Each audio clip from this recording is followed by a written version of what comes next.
তোমরা আগে সবটুকু দেখে নাও আমি কোথায় কি করেছি। তোমরা দেখতে পাচ্ছ এখানে 1100 টাকার মতো প্রফিট চলছে, ঠিক আছে। আর এখানে আমি থ্রি লিং স্টপ লস লাগিয়ে দিয়েছি 250 টাকার মতো। আর যদি তোমরা যদি আমার টার্গেট যদি দেখতে চাও তাহলে আমার টার্গেট দেখো এখানে 7000, ঠিক আছে। এখানে 7000 আমার টার্গেট। তো আমি এখানে সেল করেছি, কিসের জন্য সেল করেছি সেটা আমি তোমাদের সাথে এখনই বলছি। তো তোমরা আগে প্রথমে দেখে নাও আমার অ্যানালাইসিস কেমন থাকে। তো চলো এগুলোকে কেটে দিই। এবার দেখো মার্কেট যখন এখানে ছিল, ঠিক আছে, এখানে আমি সেল করেছি। তো এখানে আমি কেন সেল করেছি তোমরা যদি দেখো, মার্কেটটা দেখো, এই যে যে জায়গাটা, এখান থেকে প্রথমে শুরু করো। মার্কেট পড়েছে এখানে, টাইম পাস করে আবার পড়েছে, পড়ে লাস্ট কোথা থেকে পড়েছে, এখানে যেখানে রয়েছে। তো কোথা থেকে পড়েছে, এখান থেকে পড়েছে। তো এখান থেকে পড়ে এখানে প্রপারভাবে সাপোর্ট নিয়ে এখান থেকে উপরে গেছে, গিয়ে এখানে টাইম পাস করে আবার উপরে গেছে, ঠিক আছে, প্রপার রেঞ্জের ভিতরে এসে আবার সাপোর্ট নিয়েছে, নিয়ে এখানে আবার গেছে উপরে, এখানে রেজিস্ট্যান্স নিয়ে এই লেভেল থেকে আবার পড়েছে, ঠিক আছে। পরে দেখো এখানে টাইম পাস করে উপরে গিয়ে এই যে এখানে আবার সাপোর্ট নিয়েছে রেজিস্ট্যান্সে গিয়ে। তো অ্যাকচুয়ালি রেজিস্ট্যান্স এখানে টাচ করে এখানে যদি দেখো, এই যে যে জায়গাটা, ঠিক আছে, এখানে প্রথমে ব্রেকআউট দিয়ে সাস্টেন্স করতে পারেনি, এখান থেকে এই লেভেল থেকে আবার পড়ে এই যে লোটা, এই লোটা ভাঙতে পারিনি, ঠিক আছে। তো এখান থেকে এসে মার্কেট এখান থেকে আবার উপরে গেছে, উপরে গিয়ে এখান থেকে আবার টাইম পাস করে এখান থেকে ব্রেকআউট দিয়ে গেছে। আমার হিসেবে এই যে ব্রেকআউটটা ছিল এখানে, বড় করে তোমাদের দেখাচ্ছি জুম করে, এখান থেকে যখন এসছে উপরে গেছে, এখানে সেলিং ক্যান্ডেল প্রপার আবার উপরে গেছে। এখানে দেখো এখান থেকে যখন নিচে এসে এই যে উপরে গেছে, এখানে এই যে জায়গাটুকু, এখান থেকে ব্রেকআউট দিতে হতো, ঠিক আছে। এখান থেকে ব্রেকআউট দিয়ে এইভাবে এখান থেকে যেতে পারতো, কিন্তু এখানে দেখো পর তিনখানা ক্যান্ডেল, ঠিক আছে, এই তিনখানা ক্যান্ডেল এখানে রেড বানিয়েছে।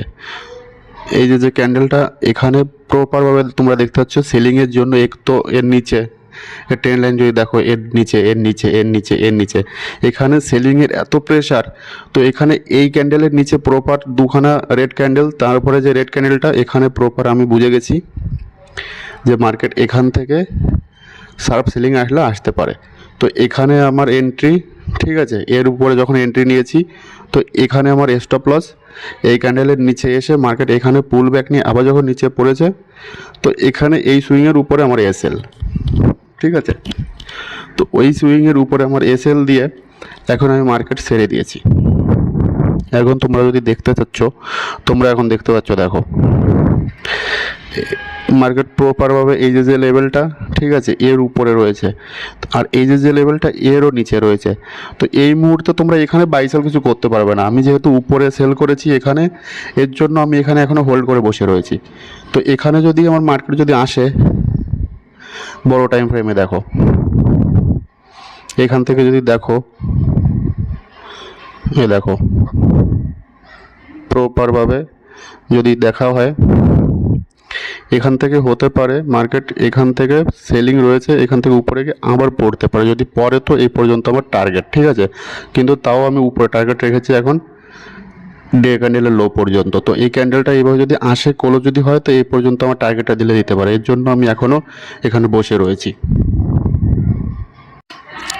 আশা করি তোমরা এখানে বুঝতে পেরেছো আমি কিসের জন্য এখানে সেল করেছি। দেখো এই ক্যান্ডেল থেকে এখানে প্রপারভাবে উপরে গিয়ে আবার এই ক্যান্ডেলটা যদি লো বানাতেও যদি আসে এখানে ক্যান্ডেলটা, তোমার ডে ক্যান্ডেলটা, তো হতে পারে লাস্ট ক্লোজ হতে এই ক্যান্ডেলের নিচেও ক্লোজ হতে পারে, ঠিক আছে। আর যদি এই ক্যান্ডেলের নিচে ক্লোজ হয় তাহলে আমার এই টার্গেট চলে আসবে এখানে।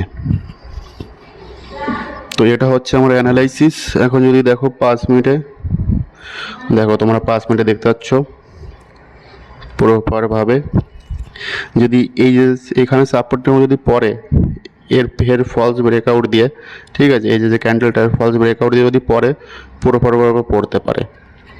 তো দেখা যাক, কালকে মন্ডে, কালকে খুলছে গোল্ড। তো কালকে গোল্ডের ভিডিও ছাড়বো ওখানে তোমাদের জন্য। কালকে আমি অ্যাকচুয়ালি গোল্ডই করি।